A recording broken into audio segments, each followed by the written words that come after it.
Did you know that 21% of adults in the US are illiterate? The legal definition of illiterate is not being able to read or write. So if you can read one sentence and that's it, you can't read or write. You should be able to write an entire paragraph or read an entire paragraph.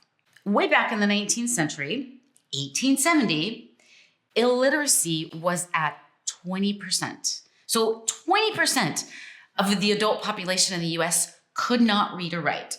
Fast forward over 100 years, 1979, illiteracy was down to less than 1%, which is amazing.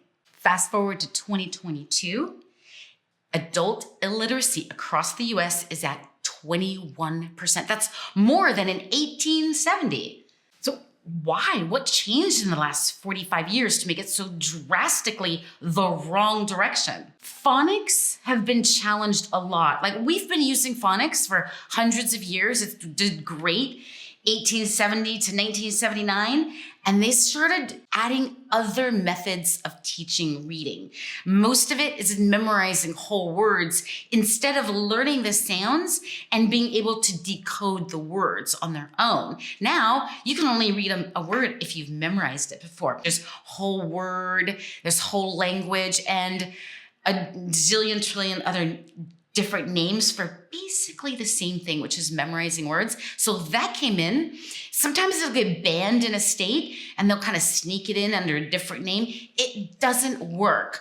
All it does is make it harder when a child comes across the word they've never seen before. They can't really read. They just have to know a word they've already memorized. So, or they have to guess it. So when on planet Earth has it ever been better to memorize instead of just knowing and understanding and being able to solve the problem in the future? If they're 4 years old and they're coming home with materials like with the words truck or boy, I mean, they seem like they're really easy words, but OY is like a combination. It goes oi.